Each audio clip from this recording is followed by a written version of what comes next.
ایک صورتحال سچویشن میں بیان کرنے جا رہا ہوں اور امیل سنت سے انشاءاللہ اس کا جواب لیں گے. میں نام نہیں لیتا لیکن ایک صورتحال بیان کرتا ہوں. انشاءاللہ امید ہے کہ اس سے ہمیں رہنمائی ملے گی. آپ فرضی نام سمجھیں سلمان، کامران، عثمان. سلمان، کامران اور عثمان، یہ تین نام ہیں. سلمان نے کامران سے رابطہ کیا کسی وجہ سے، تو کامران نے سلمان کو ایک بھلائی کے کام کا مشورہ دیا. جب کامران نے بھلائی کے کام کا سلمان نے کامران کو بھلائی کے کام کا مشورہ دیا، کیونکہ کامران نے سلمان سے مشورہ کیا تھا. جب کامران نے وہ بھلائی کا کام کرنے کے لیے ترکیب بنائی، امیر سن کو دکھاتے رہے کاڑی صحیح ہو رہا ہے، کوئی مسئلہ نہیں ہے. تو یہ سلمان نے جب کامران کی رہنمائی کی کہ آپ یہ بھلائی کا کام کر لو، تو سلمان کو عثمان بھی یاد آیا کہ یار تم عثمان کے لیے بھی یہ بھلائی کر لینا. تو اس نے عثمان کے لیے بھی بھلائی کر دی. بعد میں سلمان نے عثمان کو اطلاع دی کہ یہ بھلائی کا کام ہوا ہے. تو عثمان نے سلمان کو پوچھا کہ یہ میرے ساتھ بھلائی کس نے کی؟ تو عثمان نے عثمان کو بتایا کہ تمہارے ساتھ ایک کامران نے بھلائی کی ہے اور اس نے بتایا نہیں. تو کہا ٹھیک ہے میں کامران کا شکریہ ادا کر دیتا. تو عثمان نے کامران کا شکریہ ادا کیا. تو کامران نے جواب میں بھیجا کہ شکریہ کہ اس پر کہ بھائی مجھے یہ بھلائی کرنے کا سلمان نے کہا تھا کہ تم عثمان کے لیے بھی یہ بھلائی کا کام کر لو. تو اصل شکریہ تو تمہیں عثمان کا بھی سلمان کا بھی ادا کرنا چاہیے. تو کامران نے عثمان کے لیے بھلائی کی، تو کامران نے عثمان کو نہیں بتایا کہ میں نے تمہارے لیے بھلائی کی، اور سلمان نے عثمان کو بتایا کہ کامران نے تمہارے ساتھ بھلائی کی. تو کامران نے یہ نہیں بتایا، سلمان نے یہ نہیں بتایا کہ میں نے کہا تھا کامران کو تمہارے ساتھ یہ بھلائی کرنے کا. اور جب کامران سے بات ہوتی تو کامران یہ نہیں کہتا کہ ہاں میں نے بھلائی کی ہے، وہ بھی کہتا ہے کہ بھائی عثمان نے کہا تھا کہ میں تمہارے ساتھ سلمان نے کہا تھا میں تمہارے ساتھ بھلائی کر دوں. تو یہ جو بھلائی کر کے نہ بتانا، بھلائی کر کے چھپا کے رکھنا اور اظہار نہ ہونے دینا کہ میں نے کہا تھا، تو جو اس نے بھی اپنے اوپر نہیں لیا. اس نے کہا بھائی مجھے تو تمہارے ساتھ یہ بھلائی کرنے کا تو سلمان نے کہا تھا. سلمان کہتا ہے کہ تمہارے ساتھ تو کامران نے بھلائی کی ہے. تو خیر عثمان نے تو سلمان کا بھی شکریہ ادا کرنا ہے اور کامران کا بھی شکریہ ادا کرنا ہے کہ ان دونوں نے بھلائی کے کام کیے. مگر یہاں پر یہ جو دونوں کا عمل ہے، بالخصوص جو سلمان کا جو عمل ہے کہ اس نے کامران کو عثمان کی بھلائی پر ابھارا، پھر عثمان کو ہی کہا کہ تم کامران کا شکریہ ادا کرو، اور خود ہی نہیں بتایا کہ میں نے کہا تھا اس لیے تمہارا کامران نے یہ کیا.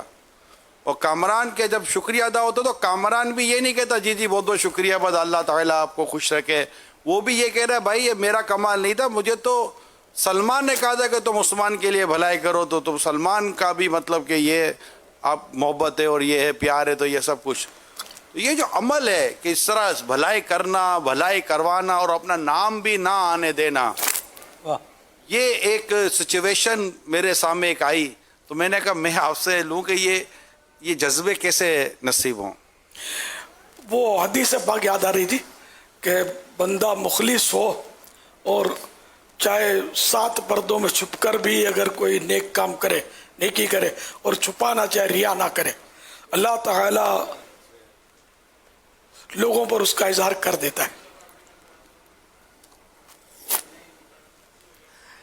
بہرحال یہ کہ اگر وہ اس طرح نہ کرتے تو یہ حکایت ترتیب نہ پاتی. یہ تو ہے. جی اچھا حکایتوں کے لیے کیا بھی نہیں گیا ہوتا؟ اس وقت تو بعض اوقات آدمی کو سود بھی نہیں ہوتی، اب یا کبھی ہے کہ چھپانا قصدن بھی نہیں ہوتا، توجہ نہیں رہتی یا موقع نہیں ملتا، یہ بھی تو ہوتا ہے. انما الاعمال بالنیات. البتہ یہ کہ اس طرح آج دنیا میں لوگ ایک دوسرے کے ساتھ بھلائیاں کرنے کی کوششیں کر رہے ہیں. اب جس نے بھلائی کی دوسرے سے بھلائی کروائی اور جس کے ساتھ بھلائی ہوئی اس تک اپنا یوں نام نہ آنے دینا کہ میں نے پیسے دیے تھے اس لیے تو کو سے پیسے دیے. اگر میں نے پیسے نہ دیے ہو تو میں نہ بتاتا کہ تم غریب ہو تمہاری جگہ مدد کرے تو کوئی تم کو آ کر کہتا.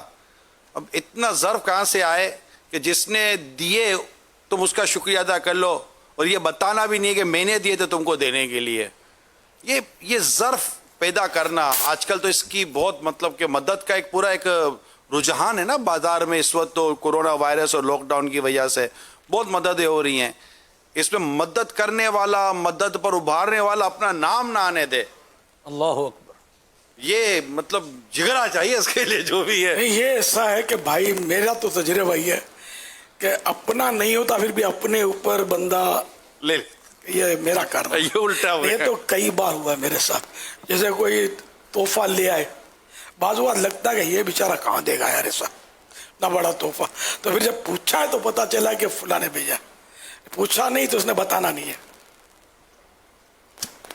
حالانکہ یہ بتانا چاہیے، بالکل اخلاق بتانا چاہیے، بالکل اخلاقی بتانا فرض ہے چاہیے. اس کا کہ بھائی میرا نہیں ہے فلاں نے بھیجا ہے. اس کا بہت نا ایک لقمہ 3 کے لیے ثواب کا کام بنتا ہے نا.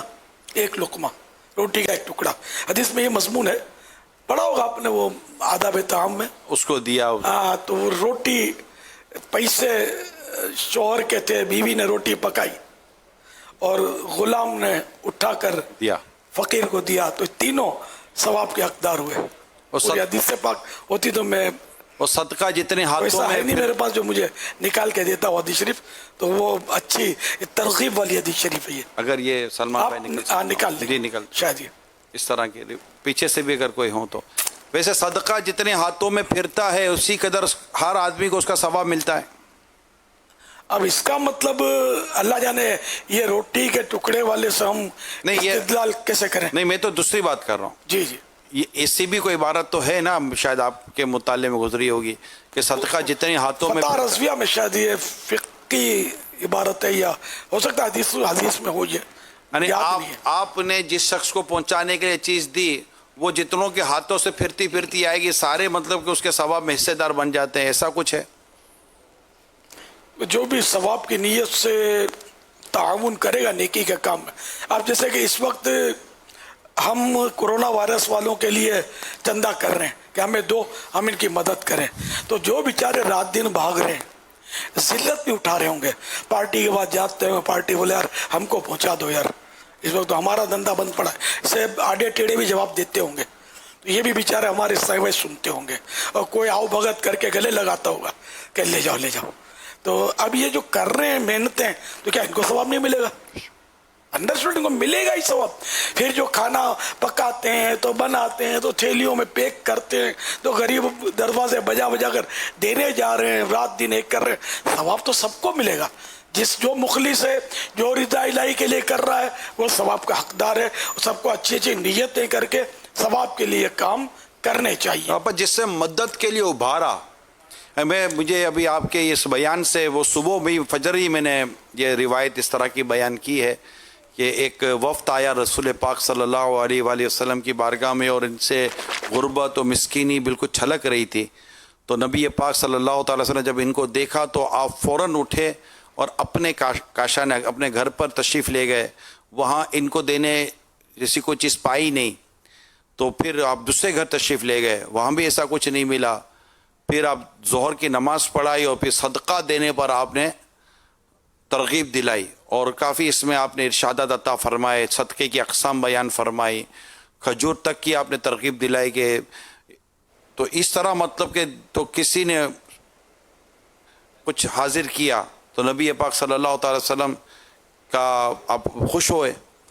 پھر یہ جب مجلس ختم ہوئی اور صحابہ کرام گھر پر انصار اپنے گھر گئے، لفظ انصار ہے، اپنے گھر گئے تو وہاں سے وہ کپڑے لائے, کوئی اناج لایا, راشن لائے, یہ سارا 2 ڈھیرے لگ کے میرے آقا کی بارگاہ میں. تو میرے آقا صلی اللہ علیہ وسلم کا چہرہ ایسا چمک رہا جیسے چاند چمک رہا ہوتا ہے. تو یوں لفظ ہیں, تو چاند کی طرح ان کو ہم کہیں تو مجرم ہیں, چاند کی طرح ان کو ہم کہیں تو مجرم ہیں, کیونکہ چاند ان کی چوکھٹ پر چاند خود سوالی ہے, کیونکہ ان کی چوکھٹ پر چاند خود سوالی ہے. ماشاءاللہ. تو یہ جو دونوں ڈھیر جمع ہو گئے نا, میرے آقا صلی اللہ تعالی وسلم نے دونوں ڈھیر